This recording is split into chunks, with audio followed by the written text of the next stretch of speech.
every day I drive past a billboard. I live in a heavily African American neighborhood in Milwaukee. But it says voter fraud is a felony, up to 3.5 years and a $10,000 fine. Now, I was curious about this, so I did some research. These billboards are popping up all around the country in heavily African American neighborhoods. It was posted by an anonymous group.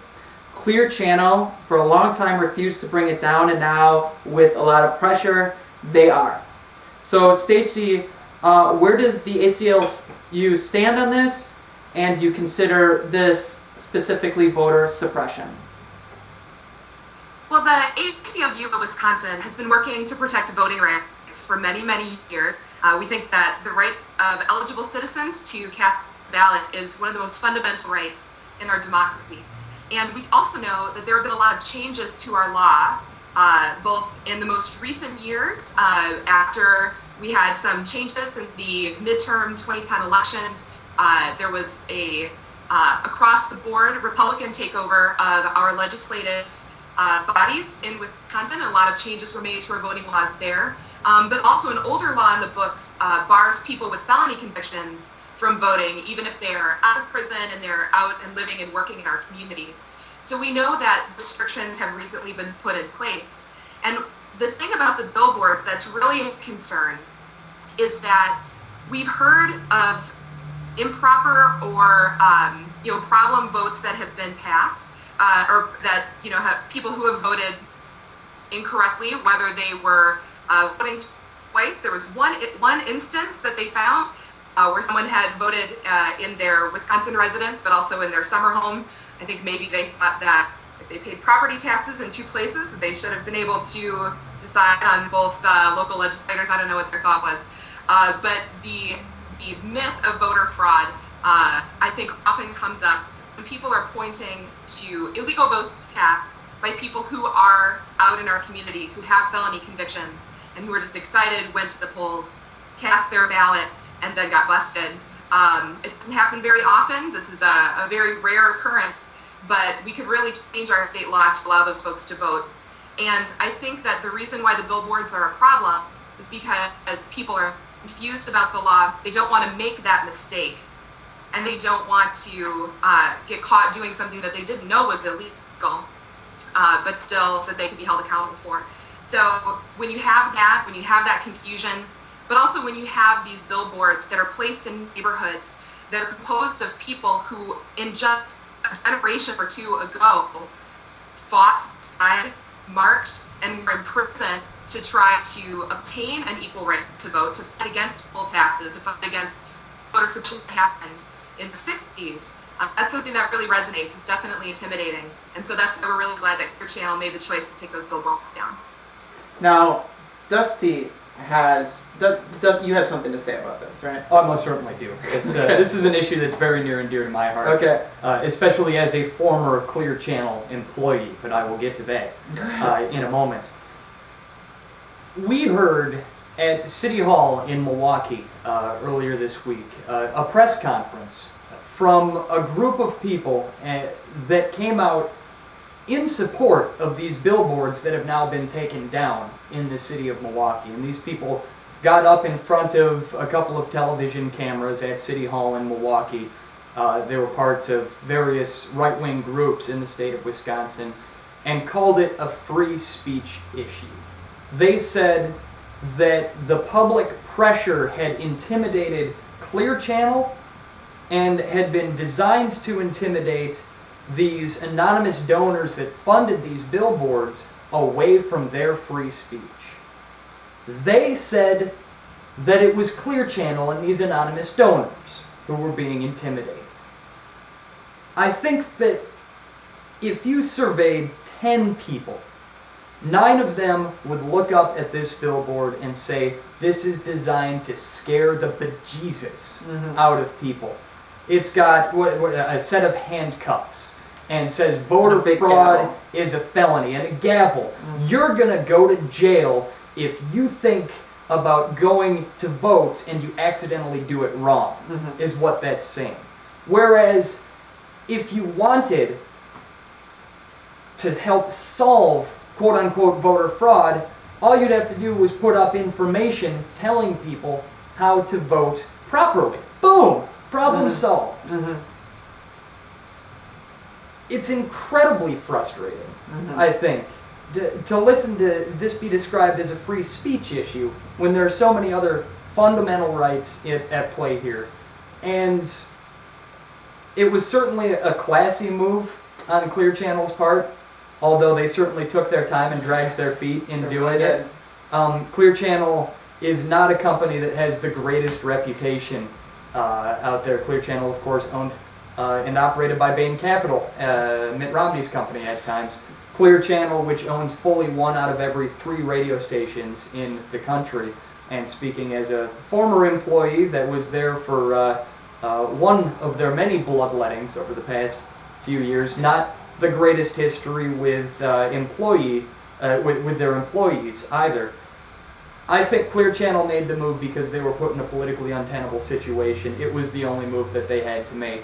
Otherwise, they were essentially culpable in this very clearly, what was very clearly a scheme to try to scare minorities away from voting.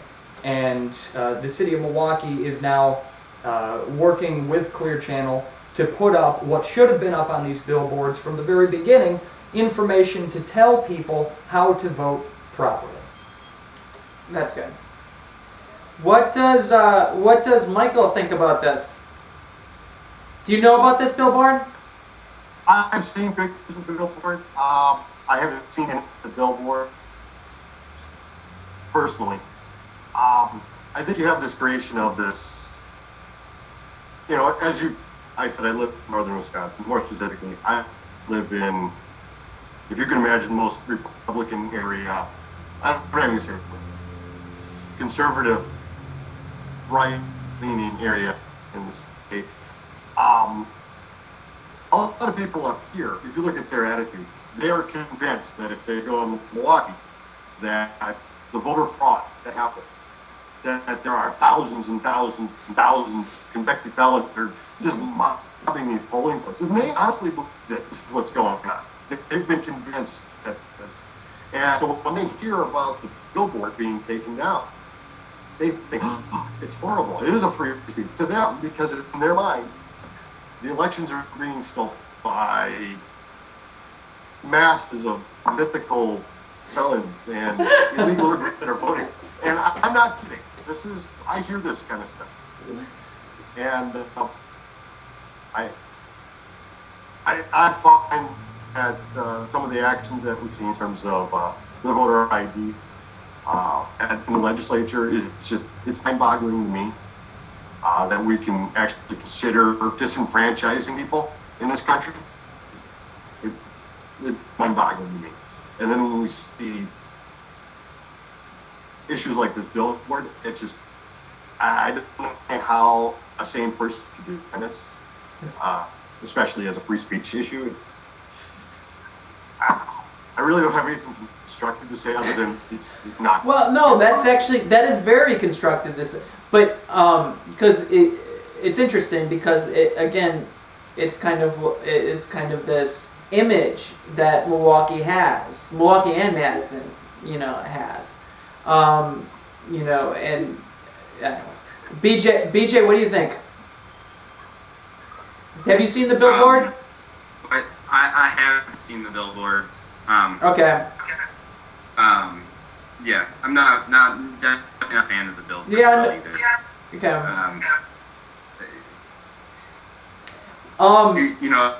There's just ways you can handle making sure that voter fraud doesn't happen.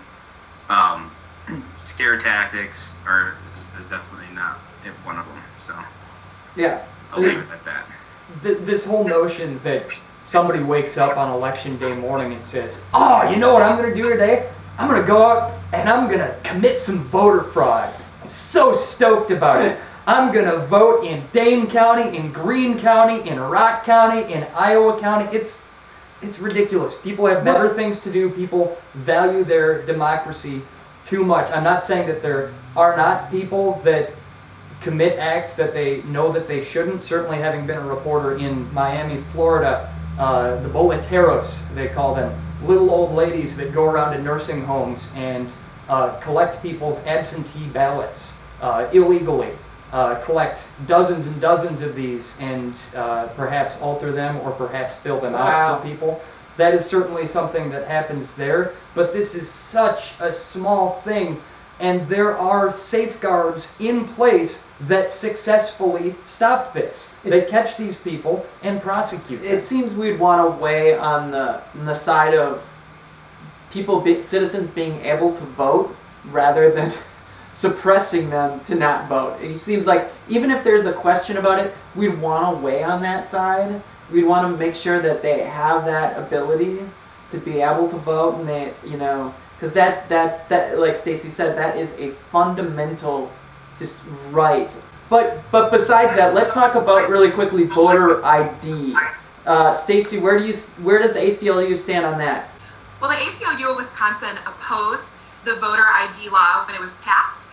We worked a lot to testify against the proposals to explain exactly what kinds of people would be barred from the ballot box if that law was passed. But our objections were unheeded, and so when the law did get passed, we talked to people from all over Wisconsin who, for some reason or another, did not have the proper documentation, didn't have the ID they needed, or were people like students who would have to surrender an out-of-state driver's license while they were going to school here if they wanted to vote locally.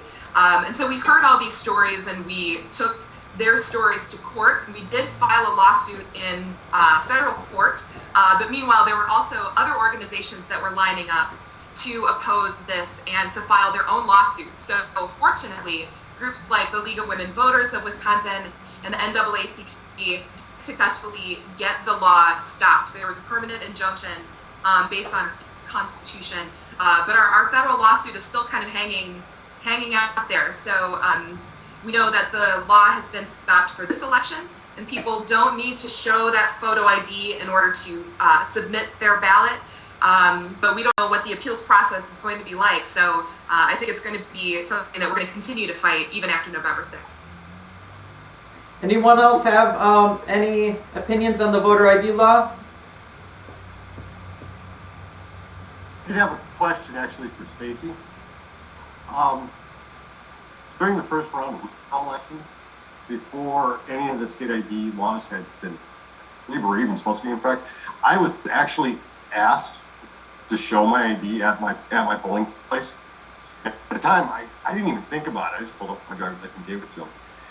What's in play now that the law is not, there's a permanent injunction, what's being done to make sure that these polling places aren't mistakenly asking for driver's license and stopping people from voting potentially?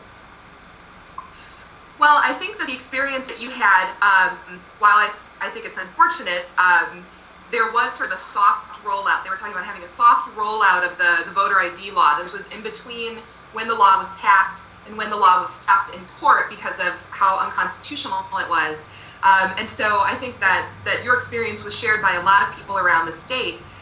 But heading into the November election, people should not be asked for their photo ID if they're already registered. If you need to register, there's a whole other process for that. You may need the number off your driver's license or your state ID. If you don't have those things, your last 4 digits of your social security number would work for registration, but that's, like I said, that's separate. But if people are asked to show their ID just, to cast their ballot, then we would want to hear about that. And the ACLU of Wisconsin is a part of a larger coalition called Wisconsin Election Protection. And that's a nonpartisan group. We don't ask who you're voting for before you call the 866 Our Vote hotline.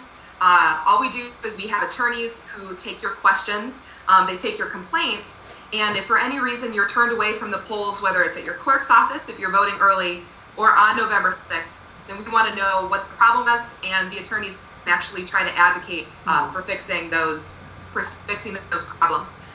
They can talk to the Government Accountability Board, they can reach out to the clerks at municipality, and they can try to get problems fixed. And being asked to show your photo ID to vote, that would be a problem that needs to be fixed, because that's been stopped in the courts for right now.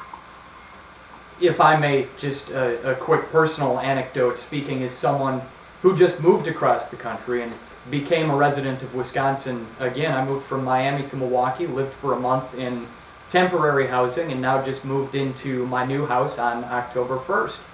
I certainly, having moved across the country and working a brand new job, haven't had time to get out and get a new Wisconsin ID, and I can't tell you whether or not I would be allowed to vote if there were not the injunction keeping Wisconsin's voter ID law from going into effect. Certainly, as a politically motivated person, I would have done everything in my power to be able to vote, but someone less motivated than myself, someone who's perhaps just a casual voter or a casual, has a casual interest in politics, I can't see someone going through that much hassle just to cast a ballot. And I don't think there's any question that voter ID will keep people from voting. That's been proven again and again and again in states that have passed these laws.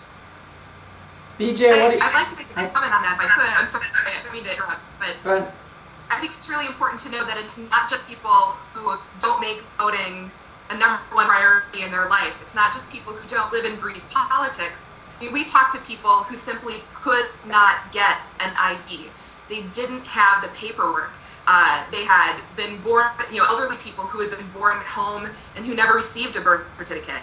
People who had moved here from Puerto Rico who were born in a certain amount of time when Puerto Rico doesn't issue certified birth certificates. People who have lost their birth certificates who would have to pay money to get the birth certificate copy from another hospital sent to them here in Wisconsin, or people who've had their birth certificates destroyed. These are folks who do get by. They have different forms of identification to buy a beer, to open a checking account, to do those daily functions that we all do with our driver's license and don't even think about it.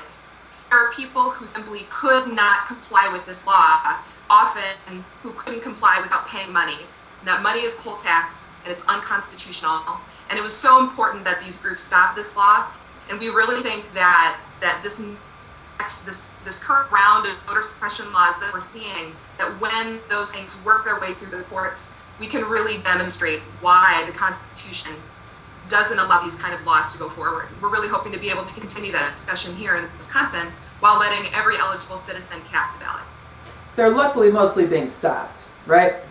Throughout the country and within every state. That's I think the really positive thing on it, is that most of them are being stopped at the court somehow, right? Good. BJ, what do you think of this? Well, I'm not totally in love with, coming up with your driver's license to be able to vote.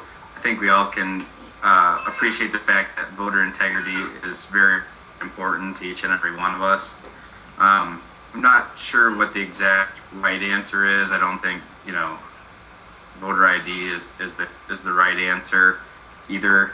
I would really like to see technology involved more with our voting practices, which I know some people have a huge issue with because of our older generation. But I think we have the ability to teach them how to use a simple way of voting and making sure that that people are only voting once, and we'd all be happy of our voting integrity. Yeah, because I don't want, everybody should be out there voting, right? We don't want to repress that and have people afraid to vote. People not thinking they can vote because they don't have an ID. It's just not right either. So we just want to make sure that people aren't voting illegally. There are many different ways to do that than coming with your driver's license to vote. Well, you said something interesting there. Now, technology, what do you have in mind when you say technology? Adam, even though I love technology, I don't have the answer figured today. Okay. But I'm sure if you gave me a week. Well, I didn't know if you thought like voting on the internet or what. I don't know. No, I don't. Maybe a time will come when we'll be able to vote on the internet. It probably could be more safe than some of the practices that are going on today. Could be. But yeah, I would be open to any of those things as long as we can make sure that the integrity of voting is held up. Alrighty. I think we're good. Anyone else have anything about voter suppression? Stacy, why don't you have the last word on this? Well, I think that the most important thing for people to know is that eligible citizens have the right to vote. They should vote. Early voting is happening now, so anybody can go to clerk office and cast their ballot between now and next Friday. Yep. But if people encounter any problems, 866 Our Vote. It's a national hotline. It's a nonpartisan helpline. It's there for everybody.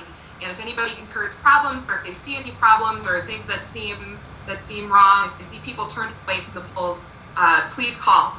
Wisconsin Election Protection also has a Facebook page, and they're tweeting at EP Wisco. So those are really good things to find the latest information about what's going on for voting here in Wisconsin and how problems may occur but are also getting fixed. And so we're really proud to be a part of that effort.